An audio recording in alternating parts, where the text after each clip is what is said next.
ভোগের কথা সব সময় ছেলেদের কানে দিতে হয় না। ও মা, তোমার এই পা দুটো দাও তো। তোমার এই পার তলে তো সন্তানের জান্নাত।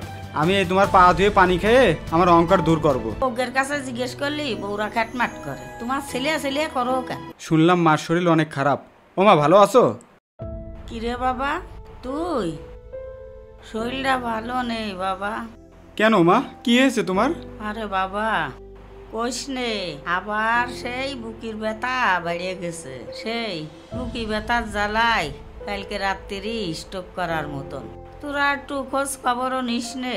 তুই যে শ্বশুর বাড়ি গেলি, মা ডার একটু খোঁজও নিলি নে। কেন মা, তুমি এরম কথা করছো কেন? আমি কি তোমারে খারাপ দেখি? আরে বাবা, তোমার আর কি কব বাবা, তোমার এখন টাকা পয়সা হয়ে গেছ বলে তুমি মা ডার খোঁজও নেও না বাবা। মা ডার একটু খোঁজ খবর নিতে আয় বাবা। তুমি এখন অনেক অহংকারী হয়ে গেছাও। তোমার এখন ফোন দিলেও পাওয়া যায় না বাবা। তুমি ফোন দিলি ফোন কাটিয়ে দাও। তো এইরকম করে না বাবা, মা বাবার সাথে এরকম করতে হয় না বাবা। মাঝে মধ্যে তোমারে খুঁজি, ওই শুয়ে শুয়ে পথমুখ তাগায় থাকি। কখন বাসা আমার সিরাজুল বাড়ি আসবে, পথের দিকেই তাগাই থাকে। বউয়ের কাছে জিজ্ঞেস করলি বউরা খ্যাটমাট করে। তোমার ছেলে করো কেন? সারাদিন শুধু বসে বসে খালি ছেলে করো। বাবা কখন আসবে আমার ছেলেটা? মা, তুমি খাওয়া দাওয়া করেছো? না বাবা, দেবে নে দুটো কখন। কেন মা, তোমার বৌমারা তোমারে ঠিক মতন খাতে দেয় না? তুমি আমারে বলবা না? আমি তো বাইসে আছি নাকি? তুমি তো একটু আমারে বলতে পারো। আমি বলবো কি বাবা, সেই বিটার ভোগের কথা সব সময় ছেলেদের কানে দিতে হয় না, এতে অশান্তি বাদে। এই দেখো আমার ওষুধ বড়ি কিছু নেই, তুমি তো খোঁজ খবর নাও না। দেখো দিনি আমি কিভাবে চলতেছি, একদিন ওষুধ না খাই আমি বাঁচি নে। তা তুমি একটু খোঁজ খবর নাও। তুমি তো এমনি অহংকারের জ্বালায় তুমি বাঁচো না, তুমি মারে খোঁজও নাও না। ও মা, তোমার এই পা দুটো দাও তো। তোমার এই পার তলে তো সন্তানের জান্নাত। আমি এই তোমার পা ধুয়ে পানি খেয়ে আমার অহংকার দূর করব। দাও, তুমি পা দাও। দাও, আগে নিয়ে আসো তো। তুমি দাও না, আমি তোমার কোনো কথা শুনবো না। দাও না, তুমি বলিসাও অহংকারী হয়ে গেছি। আমি তোমার পা ধুয়ে পানি খেয়ে আমার অহংকার দূর করব। তুমি আল্লাহর কাছে দোয়া করে দিবা।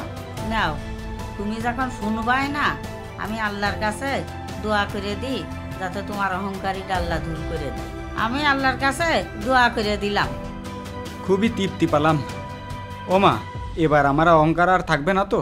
না বাবা, আর তোমার অহংকার থাকবে না। আমি দোয়া করি তুমি সব সময় সৎ পথে থাকবা। মুরব্বীকে দেখলি একটু সালাম দিবা, এতিম অসহায় মানুষদের পাশে দাঁড়াবা, সৎ পথে থাকবা, কারো হক নষ্ট করবা না। আল্লাহ তোমার মঙ্গল করবে, অহংকার দূর করে দেবে। আল্লাহ তোমার অহংকার রাখবে না। সব সময় পথ চলবা, মুরব্বীদের একটু সম্মান করবা। যারা না খেয়ে থাকে ওকে 2 টাকা দান করো বাবা। সৎ পথে চইল, দেখবা আল্লাহ তোমার রিজিকি বরকত এমনিই চলে আস। মার পাততালে সন্তানের জান্নাত। ঠিকই। আচ্ছা মা, তাহলে তুমি থাকো, আমি তোমার বৌমারে ডেকে নিয়ে আসি, একসাথে এসে খাওয়া দাওয়া করবানে। হাজারো সন্তান আছে যারা মা বাবাকে কষ্ট দেয়, বইয়ের কথায় মা বাবার সাথে খারাপ আচরণ করেন। আপনি কি একবারও ভেবে দেখেছেন এই মা আপনার জন্য কতটা কষ্ট করেছেন? আমাদের ভিডিওটি ভালো লাগলে অবশ্যই লাইক কমেন্ট শেয়ার করে দিবেন। ধন্যবাদ সবাইকে।